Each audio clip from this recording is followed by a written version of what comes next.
Assalamualaikum warahmatullahi wabarakatuh. Nama saya Ulfa Nurhana, kelas 1143, nomor absen 33. Novel Azab dan Sengsara ini ditulis oleh Merari Siregar dan diterbitkan oleh Balai Pustaka dengan tahun terbit pertama kali yaitu pada tahun 1920 dengan jumlah halaman 123. Novel yang satu ini bisa dikategorikan termasuk novel klasik terbitan Balai Pustaka. Ia menandai zaman di mana sastra Indonesia masih didominasi dengan bahasa Melayu kental. Adapun tema salah satu dari novel ini adalah kehidupan percintaan gadis dari desa yang kehidupan pernikahannya itu tidak membawa kebahagiaan, tetapi justru kesengsaraan. Tokoh sentral pada kisah cinta ini bernama Maryamin dan Aminuddin. Keduanya berkerabat dekat, namun berbeda nasib. Aminuddin merupakan anak dari kepala kampung, seorang bangsawan yang kaya raya dan disegani banyak orang. Sementara itu, Maryamin hidup di lingkungan yang miskin. Sejak kecil, keduanya sudah berkenalan dan bermain bersama. Beranjak dewasa, Aminuddin dan Maryamin merasakan getaran cinta yang sangat kuat.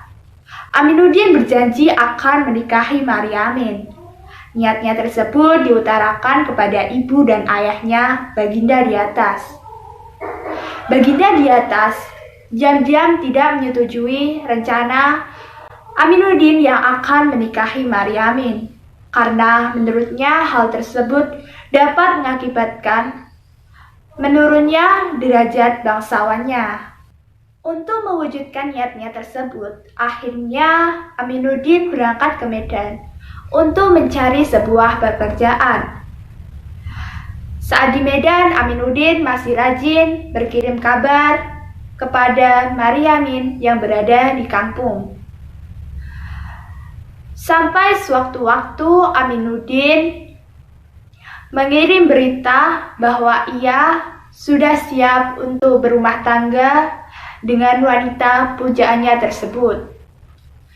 Namun, ayahnya Baginda di atas tidak menyetujuinya.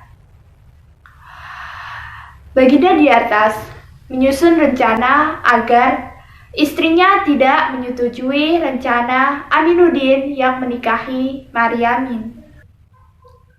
Caranya, ia membawa istrinya ke tempat dukun sewaan yang akan meramal jodoh terbaik Aminuddin. Sang dukun pun berkata bahwa jodoh terbaik Aminuddin bukanlah Maryamin, melainkan seorang gadis bangsawan yang ada di desa mereka. Ibu Aminuddin pun percaya dan setuju akan ke Medan dengan membawa gadis bangsawan yang akan dinikahkan dengan Aminuddin. Saat mereka tiba di Medan, Aminuddin pun kaget sebab keputusan orang tuanya yang akan menjodohkan dia dengan gadis tersebut memukul jiwanya.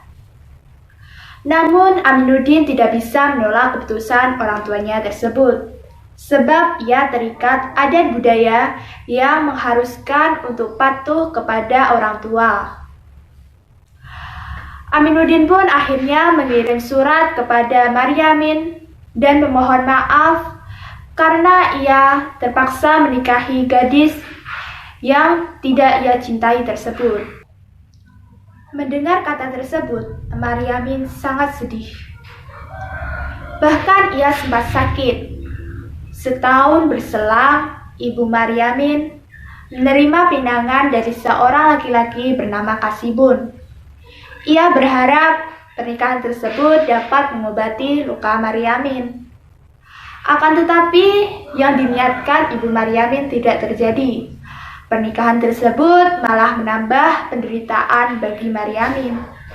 Sebab ternyata Kasibun memiliki seorang istri yang diceraikannya dengan alasan ingin menikahi Maryamin. Selanjutnya, Kasibun membawa istrinya Maryamin ke Medan.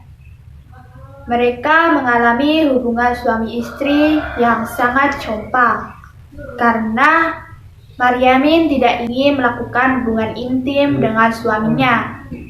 Alasannya karena suaminya Kasibun memiliki penyakit kelamin yang bisa menular. Mendapatkan penolakan tersebut dari Maryamin, Kasibun kalap dan sering menyiksa istrinya. Penderitaan Maryamin pun semakin bertambah ketika Aminuddin bertamu ke rumahnya sewaktu-waktu. Melihat reaksi yang tak biasa saja dari Maryamin, Kasibun pun membaca sesuatu dan cemburu.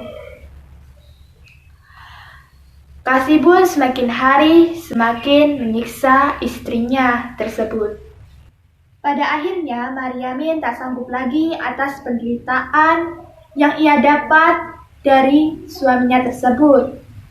Akhirnya, ia melaporkan Kasibun ke kantor polisi. Kasibun pun ditetapkan bersalah dan harus membayar denda serta melepaskan Maryamin tak lagi menjadi istrinya. Akhirnya Maryamin pun kembali ke desanya dan hidup menderita di sana.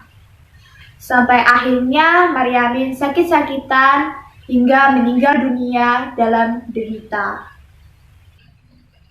Sekian cerita novel Ayab dan Sisara dari saya. Apabila ada salah kata, mohon dimaafkan. Wassalamualaikum warahmatullahi wabarakatuh.